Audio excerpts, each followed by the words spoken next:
Hey man, what do you... It's Spider-Man. Wait, what? The figure review. It's Spider-Man. Wait, huh? On to the toy review.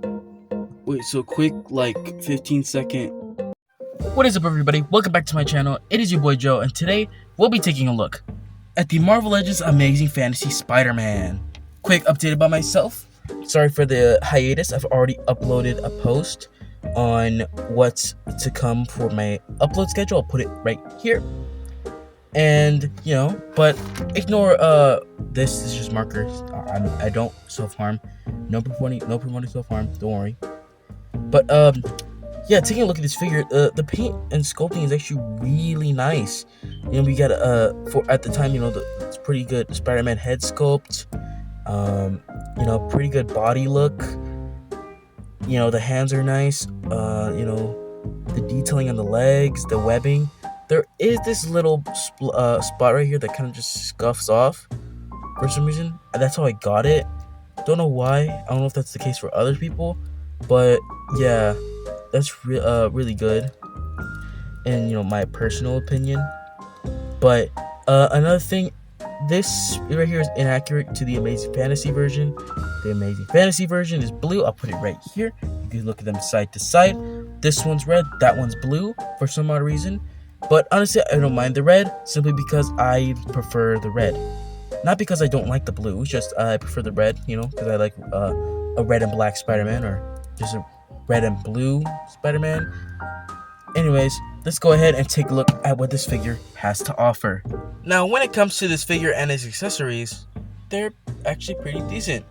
But I figured we should get it over with and starting off with these open hands, some web shooting hands, these grabby hands, which fun fact about them, they actually have an alternated hinge, which means it could only go side to side and not up and down. And finally, we have some fisted hands. And that was everything this figure had to offer for its body altering stuff. But let's get on to the other things it comes with. Let's get the worst one out of the way. Starting off with this web effect, which, I'm not saying it's I did say it's the worst of the bunch, but the detail's nice. It's a good add-on, but there's not much you could do with this other than, attach one of these open hands and get it to work. And, it looks great in theory, but they could have used a sturdier material than this, because you're trying to get a pose of Spider-Man like that.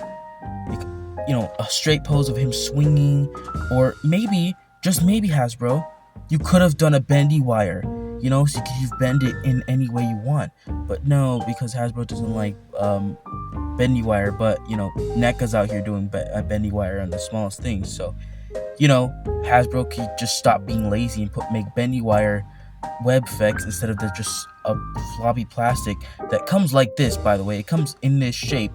In fact, I think it came curled. I'm not sure, but it you can't get it straight. It gets curved, so you can't necessarily have them swing off of that.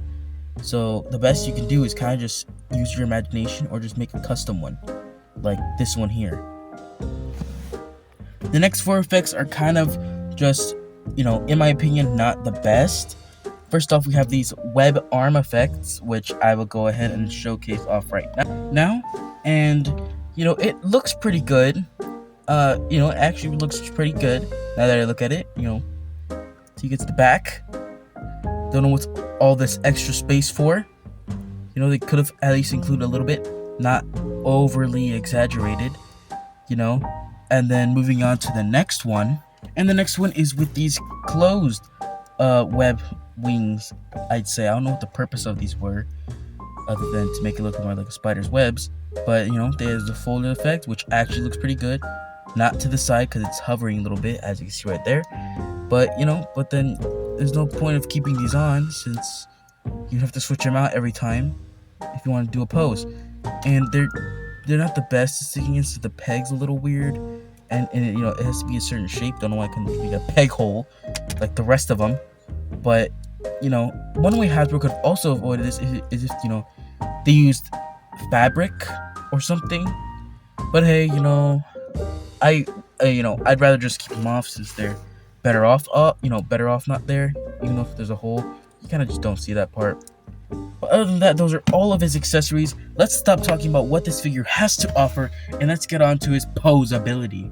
Starting off with his head, he can move up that far, which is pretty good. Down that far, which is great. Ball joint at the head so you can look all around. You know, good old swivel. Not much head pivoting going on. Arms moves out that far. Swivel at the shoulder. Butterfly joint. Swivel at the bicep. Double jointed elbow. Hinge at the hand and a good swivel. Getting out to the midsection here. Ball joint at the midsection. Pretty good ball. It's a pretty good swivel. And there's a hinge right here, which gets some pretty good movement. So you can get pretty good arching it back. So he can, with both activated or both working. Oh man, I need to fix this, dude. Anyways, back to his midsection articulation. He can arch that far, which is pretty good.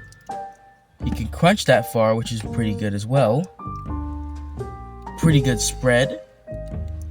Leg can kick out a lot.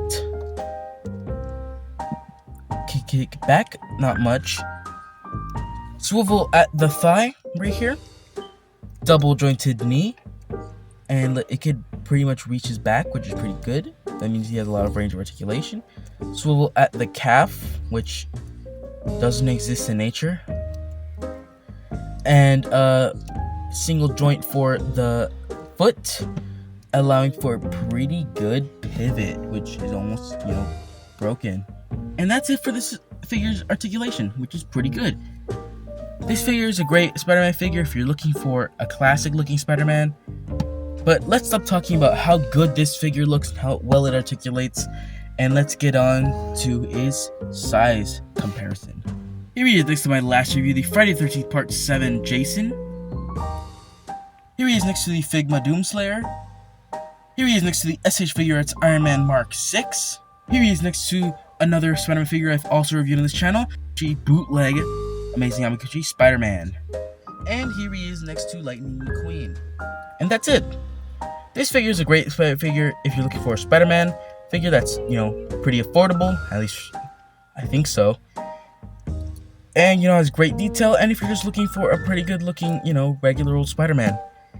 Anyways, I would rate it about maybe like a 7.5 out of 10. What it lacks for is more or less its accessories. Could have improved on that. But who am I to judge?